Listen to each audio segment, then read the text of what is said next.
بسم اللہ الرحمن الرحیم۔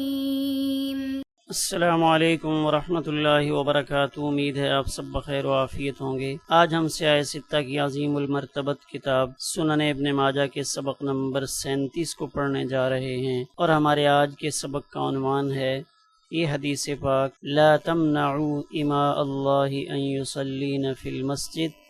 اور اپنے آج کے سبق میں ہم مقدمہ کی اس حدیث نمبر 16 کے حصہ اول کو پڑھیں گے۔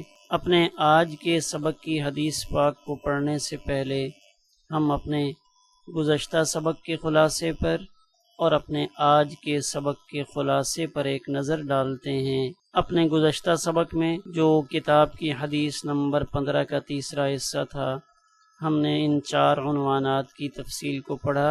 اپنے آج کے سبق میں جو کتاب کی حدیث نمبر 16 کے پہلے حصہ پر مشتمل ہے، اس میں ہم ان 5 عنوانات کی تفصیل کو پڑھیں گے۔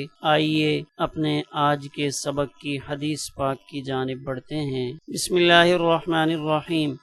باب تعظیم حدیث رسول اللہ صلی اللہ علیہ وآلہ وسلم والتغلیظ على من عارضه، وبه قال حدثنا محمد بن يحيى النيسابوري قال حدثنا عبد الرزاق قال أنبأنا معمر عن الزهري عن سالم عن ابن عمر رضي الله تعالى عنهما وعنهم أن رسول الله صلى الله عليه وآله وسلم قال لا تمنعوا إماء الله أن يصلين في المسجد، فقال ابن له إنا لنمنعهن، فغضب غضبا شديدا وقال أحدثك عن رسول الله صلى الله عليه وآله وسلم تقول إنا لنمنعهن۔ آئیے اب ہم اس حدیث پاک کی عبارت کا ترجمہ کرتے ہیں۔ حضرت سالم سے روایت ہے کہ حضرت عبداللہ ابن عمر رضی اللہ تعالی عنہما نے ارشاد فرمایا کہ رسول اللہ صلی اللہ علیہ وآلہ وسلم نے ارشاد فرمایا ہے، مت روکو اللہ کی بندیوں کو یعنی عورتوں کو اس بات سے کہ وہ مسجد میں نماز پڑھیں۔ تو ان کے ایک بیٹے نے کہا کہ ہم ضرور روکیں گے، پس وہ نہایت غصے ہو گئے اور یہ کہا کہ میں تمہارے سامنے رسول اللہ صلی اللہ علیہ وآلہ وسلم کی حدیث بیان کرتا ہوں اور تو کہتا ہے کہ ہم ضرور روکیں گے۔ اس حدیث پاک کی تشریح کی جانب بڑھنے سے پہلے ہم اس حدیث پاک کے روات پر ایک نظر ڈالتے ہیں۔ اس حدیث پاک کی سند میں پہلے راوی محمد ابن یحییٰ نیسابوری ہیں۔ ان کا سلسلہ نسب یہاں شارح نے بیان کیا اور ان کے بارے میں ائمہ جرح و تعدیل نے جو ارشادات فرمائے ہیں ان کا تذکرہ کیا، اور ان کی وفات 258 ہجری میں ہوئی۔ اس سند کے دوسرے راوی مشہور محدث امام عبد الرزاق صنعانی ہیں، جن کی وفات 211 ہجری میں ہوئی۔ ان کے احوال کی مزید تفصیل ہم تھوڑا سا آگے چل کر دیکھیں گے۔ اس سند کے تیسرے راوی معمر ابن راشد الازدی ہیں، جو ابو عروہ البصری کے نام سے مشہور تھے، 7ویں طبقہ کے بڑے لوگوں میں سے ہیں، 154 ہجری میں وفات پائی۔ اس سند کے چوتھے راوی مشہور محدث امام زہری ہیں، جن کی وفات 125 ہجری میں ہوئی۔ بعض نے 1 یا 2 سال کا فرق بھی بیان کیا ہے۔ اس سند کے 5ویں راوی حضرت سالم، جو حضرت عبداللہ ابن عمر رضی اللہ تعالی عنہما کے بیٹے ہیں، تیسرے طبقہ کے بڑے لوگوں میں سے ہیں، 106 ہجری میں صحیح قول کے مطابق وفات پائی۔ یہ سالم اپنے والد حضرت عبداللہ ابن عمر رضی اللہ تعالی عنہما سے روایت کرتے ہیں، جو جلیل القدر صحابی ہیں اور عبادلہ میں سے ہیں۔ آگے شارح فرماتے ہیں کہ یہ سند امام ابن ماجہ رحمہ اللہ تعالی کی سداسیات میں سے ہیں، یعنی جس سند میں امام ابن ماجہ اور نبی کریم صلی اللہ علیہ وآلہ وسلم کے درمیان 6 افراد کا واسطہ ہے۔ اس سند میں سے 2 راوی مدینہ منورہ کے رہنے والے ہیں، 1 راوی مکہ مکرمہ کے ہیں، 1 راوی بصرہ کے ہیں، 1 راوی صنعاء کے رہنے والے ہیں، اور ایک راوی نیسابور کے ہیں۔ اب یہاں ہم دوسری شرح مشارق الانوار الوہاجہ کے حوالے سے مشہور محدث مصنف عبد الرزاق کے مصنف امام عبد الرزاق صنعانی ان کے حوالے سے کچھ تفصیلات کو دیکھتے ہیں۔ اسرم کہتے ہیں کہ میں نے امام احمد سے سنا جب ان سے یہ حدیث النار جبار اس سے متعلق پوچھا گیا تو امام احمد ابن حنبل رحمہ اللہ نے پوچھا ومن يحدث به عن عبد الرزاق کہ عبد الرزاق سے اس حدیث کو کون سے محدث روایت کرتے ہیں؟ تو میں نے کہا کہ مجھے احمد ابن شبوہ نے یہ حدیث روایت کی۔ تو امام احمد ابن حنبل رحمہ اللہ نے فرمایا کہ ان لوگوں نے یہ حدیث اس وقت سنی ہے جب امام عبد الرزاق نابینا ہو گئے تھے، اور جب وہ نابینا ہو گئے تھے تو پھر وہ یہ روایات سن کر بیان کیا کرتے تھے، اور امام احمد ابن حنبل نے فرمایا کہ یہ حدیث ان کی کتابوں میں نہیں ہے۔ امام ابو زرعہ دمشقی فرماتے ہیں کہ میں نے امام احمد ابن حنبل سے پوچھا کہ ابن جریج کے شاگردوں میں کون زیادہ محفوظ ہے، عبد الرزاق یا برسانی؟ تو انہوں نے فرمایا عبد الرزاق، وہ ابن جریج کے شاگردوں میں زیادہ حدیث کو محفوظ کرنے والے ہیں۔ امام احمد ابن حنبل فرماتے ہیں کہ ہمیں عبد الرزاق انہوں نے حدیث بیان کی 200 ہجری سے پہلے، اور 200 ہجری سے پہلے کے زمانے میں ان کی بینائی ٹھیک تھی، اور 200 ہجری کے بعد جنہوں نے ان سے حدیث سنی ہے ان کا سماع ضعیف کہلائے گا۔ حسن ابن جریر السوری علی ابن ہاشم سے روایت کرتے ہیں، اور علی ابن ہاشم امام عبد الرزاق سے روایت کرتے ہیں۔ امام عبد الرزاق یہ فرماتے تھے کتبت عن ثلاثۃ کہ میں نے 3 محدثین سے احادیث لکھی، جب میں نے ان 3 سے لکھ لی تو اب مجھے اس کی کوئی پرواہ نہیں کہ میں ان کے علاوہ کسی اور محدث ان کی روایات لوں۔ پہلا نام انہوں نے لیا ابن شاذکونی کا، اور ان کے بارے میں فرمایا کہ یہ لوگوں میں سب سے زیادہ مضبوط حافظے والے تھے۔ دوسرا نام لیا یحییٰ ابن معین کا،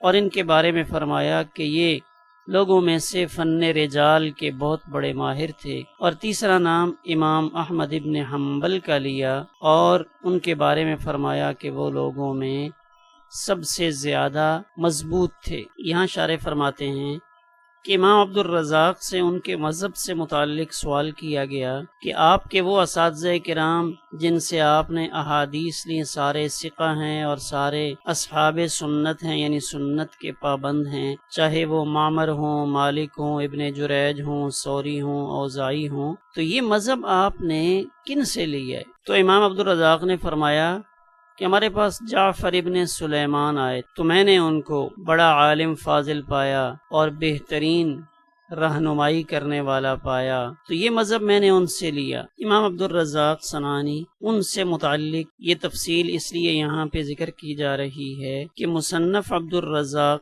حدیث پاک کا ایک بہت بڑا ذخیرہ ہے، تو ان کے مصنف سے متعلق تشیع کا جو قول ہے اس کی تفصیل کو سمجھنے کے لیے یہاں ان کے احوال کا ذکر ہم پڑھ رہے ہیں کہ واقعتاً اس میں سے کچھ تھا یا یہ باتیں ایسے ہی مشہور و معروف ہیں۔ عبداللہ ابن احمد جو امام احمد ابن حنبل کے بیٹے ہیں، وہ فرماتے ہیں کہ میں نے اپنے والد یعنی امام احمد ابن حنبل ان سے پوچھا کہ کیا امام عبد الرزاق تشیع کی طرف مائل تھے اور اس باب میں وہ حد سے آگے گزر گئے تھے؟ فقال، تو امام احمد ابن حنبل نے فرمایا اما انا فلم اسمع منہ فی ھذا شیئا، میں نے ان سے متعلق اس قسم کی کوئی بات نہیں سنی۔ یہی عبداللہ ابن احمد فرماتے ہیں کہ میں نے حضرت سلمہ ابن شبیب سے سنا، وہ فرماتے تھے کہ میں نے عبد الرزاق کو یہ فرماتے ہوئے سنا، اللہ کی قسم کبھی مجھے اس بات پہ شرح صدر نہیں ہوا کہ میں سیدنا علی رضی اللہ تعالی عنہ کو سیدنا ابو بکر صدیق رضی اللہ تعالی عنہ پر فضیلت دوں یا حضرت عمر رضی اللہ تعالی عنہ پر فضیلت دوں۔ اللہ تعالی حضرت ابو بکر، حضرت عمر، حضرت عثمان رضی اللہ تعالی عنہم ان سب پر رحم کرے۔ ومن لم يحبهم، جو ان تینوں حضرات سے محبت نہیں رکھتا تو وہ مومن نہیں۔ اور امام عبدالرزاق نے فرمایا اوثق اعمالی، مجھے اپنے اعمال میں سے جن اعمال پر زیادہ بھروسہ ہے اور وہ میری نجات کا ذریعہ بنیں گے، ان میں سے ایک حبی ایاہم، ان تینوں ہستیوں سے محبت بھی ہے۔ ابو الازہر یہ فرماتے ہیں کہ میں نے امام عبدالرزاق صنعانی کو یہ فرماتے ہوئے سنا، وہ یہ فرمایا کرتے تھے کہ میں حضرات شیخین کو حضرت علی سے افضل سمجھتا ہوں، اس وجہ سے کہ سیدنا علی کرم اللہ وجہہ تعالی نے خود ان دونوں کو اپنے آپ پر فضیلت دی، اور اگر حضرت علی رضی اللہ تعالی عنہ حضرات شیخین کو اپنے سے افضل نہ سمجھتے تو ما فضلتہما، تو میں بھی ان کو فضیلت نہ دیتا، لیکن چونکہ حضرت علی رضی اللہ تعالی عنہ خود ان دونوں جلیل القدر ہستیوں کو اپنے سے افضل سمجھتے ہیں، تو پھر میرا بھی وہی عقیدہ اور نظریہ ہے۔ اور پھر یہ فرمایا یہ کیسے ہو سکتا ہے کہ ایک طرف میں حضرت علی رضی اللہ تعالی عنہ سے محبت کا دعویٰ بھی کروں اور پھر میں ان کے فرمان کی مخالفت بھی کروں، کہ انہوں نے جب ان دونوں کو اپنے سے افضل مانا ہے تو پھر میں کیوں نہ ان دونوں کو سیدنا علی رضی اللہ تعالیٰ عنہ سے افضل مانوں۔ تو یہ قدر تفصیل ان کے احوال سے متعلق تھی۔ اور ایک بات کہ اتنے بڑے محدث کو، جن کی حدیث پاک کی اتنی بڑی عظیم المرتبت کتاب مصنف عبدالرزاق کے عنوان سے موجود ہے، ان کو اہل سنت والجماعت سے نکال کر اہل تشیع کی صف میں کھڑا کر دینا یہ ایک انتہائی مشکل فیصلہ ہوگا کہ اتنے بڑے محدث کو آپ فریق ثانی کے حوالے کر دیں۔ مزید کچھ احوال کی تفصیل آپ ان صفحات میں ملاحظہ کر سکتے ہیں۔ اس صفحے پر بھی امام عبدالرزاق کے کچھ احوال کا تذکرہ ہے۔ یہاں امام عبدالرزاق ان کی پیدائش اور وفات کا تذکرہ کیا گیا ہے۔ امام احمد اور دیگر محدثین ان سے منقول ہے کہ ان کی پیدائش 126 ہجری میں ہوئی۔ اسی طرح اس سند کے 5ویں راوی حضرت سالم جو سیدنا عبداللہ ابن عمر رضی اللہ تعالی عنہما کے بیٹے ہیں، ان کے احوال کی کچھ تفصیل بھی آپ یہاں ملاحظہ کر سکتے ہیں۔ اگلے 4 صفحات پہ آپ حضرت سالم ابن عبداللہ ان کے احوال ملاحظہ کر سکتے ہیں۔ یہاں 4 صفحے پر ان کے احوال میں وہ واقعہ بھی مذکور ہے کہ جب سیدنا عمر بن الخطاب رضی اللہ تعالی عنہ کے زمانہ خلافت میں فارس سے قیدی لائے گئے تو ان میں اس علاقے کے مشہور بادشاہ یزدجرد کی بیٹیاں بھی تھیں۔ فقومنا، ان کی قیمت لگائی گئی، ان بیٹیوں کو سیدنا علی المرتضی رضی اللہ تعالی عنہ نے لیا۔ ان میں سے ایک انہوں نے حضرت عبداللہ ابن عمر رضی اللہ تعالی عنہ کو دی، جس سے حضرت سالم پیدا ہوئے، اور ان کی ایک بہن وہ انہوں نے اپنے بیٹے سیدنا حسین رضی اللہ تعالی عنہ کو دی، جن سے سیدنا حسین رضی اللہ تعالی عنہ کے بیٹے حضرت علی پیدا ہوئے، اور ایک بہن انہوں نے حضرت محمد ابن ابی بکر کو دی، جس سے حضرت قاسم پیدا ہوئے۔ تو حضرت سالم ان کی وفات 106 ہجری میں ہوئی، بعد نے 107، بعد نے 108 اور بعد نے 105 ہجری بھی بتلایا ہے۔ اب ہم اس حدیث پاک کی اسناد کے لطائف پر ایک نظر ڈالتے ہیں۔ پہلا لطیف نقطہ یہ ہے کہ یہ مصنف رحمہ اللہ تعالی کی سداسیات میں سے ہے۔ دوسرا لطیف نقطہ یہ ہے کہ اس حدیث پاک کی سند کے رجال جماعت کے رجال ہیں، سوائے امام ابن ماجہ رحمہ اللہ تعالی کے اپنے شیخ کے، یعنی محمد ابن یحییٰ نیسابوری۔ ان کے علاوہ باقی جتنے راوی ہیں ان سب کی روایات اصحاب خمسہ نے لی ہیں۔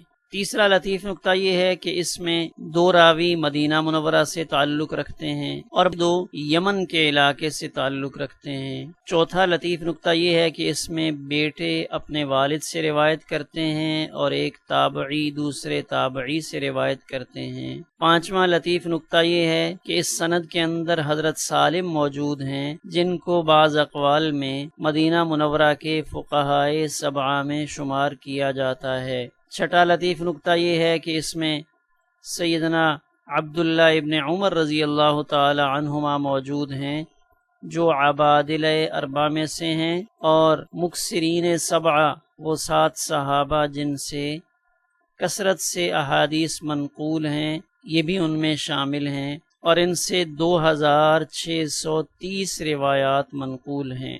اور یہ حضرت عبداللہ ابن عمر رضی اللہ تعالی عنہما اصحاب فتاوی میں سے مشہور تھے۔ اب ہم اس حدیث پاک کی تشریح کی جانب بڑھتے ہیں۔ سیدنا عبداللہ ابن عمر رضی اللہ تعالی عنہما سے منقول ہے کہ رسول اللہ صلی اللہ علیہ وآلہ وسلم نے ارشاد فرمایا، لا تمنعوا اماء اللہ۔ لا کے بارے میں شارح فرما رہے ہیں کہ یہ لا ناہیہ ہے، اور اس لا کے نہیں والا ہونے پر یہ دلیل پیش کی کہ اس کے بعد آنے والا فعل وہ مجزوم ہے۔ لا تمنعوا اماء اللہ، اما حمزہ کے کسرہ کے ساتھ ہے جو امتن کی جمع ہے، اور مصباح میں اما کی تفصیل بیان کی گئی کہ الاما اصل میں یہ معزوفۃ اللام ہے، اور یہ لام اصل میں واو تھا، اور اس کی اصل تھی امواتن۔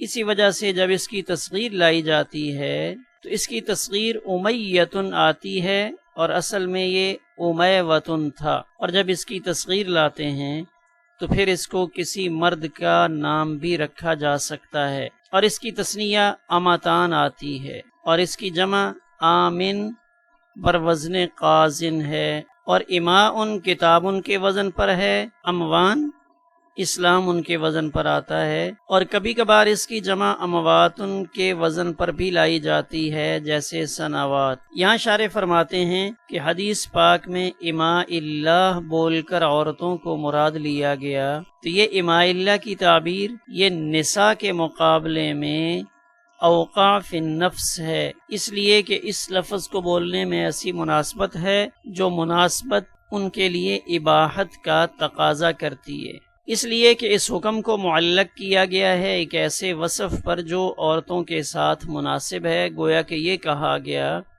لا تمنعوا هؤلاء المملوکات، کہ تم منع نہ کرو ان مملوکات کو عن بیوت مالکہن، اس مالک کے گھر جانے سے جو ان عورتوں کا مالک حقیقی ہے یعنی اللہ تعالی۔ تو فی الحال یہ تمہاری ملکیت میں ہیں، لیکن چونکہ ان کا مالک حقیقی اللہ تعالی ہے تو اگر یہ اپنے مالک حقیقی کے گھر میں جانا چاہیں تو تم انہیں نہ روکو۔ آگے حدیث پاک کے الفاظ ہیں ان یصلین فی المسجد، کہ ان اللہ کی بندیوں کو کس کام سے منع نہ کرو، تو حدیث پاک میں یہ الفاظ آئے کہ ان کو مسجد میں نماز پڑھنے سے منع نہ کرو۔ آگے شارح نے بتایا کہ یہ ان حمزہ کے فتح کے ساتھ ہے اور نون کی تخفیف کے ساتھ ہے، ان مصدریہ ہے، اور یہ فعل مصدر کی تعویل میں ہو کر لا تمنعوا کا مفعول ثانی ہے، اس لیے کہ منع یہ متعدی بدو مفعول ہے۔ اس حدیث پاک کی مزید تفصیل اور تشریح ہم اپنے آئندہ سبق میں پڑھیں گے۔ ہمارا آج کا سبق الحمدللہ اسی پر مکمل ہوا۔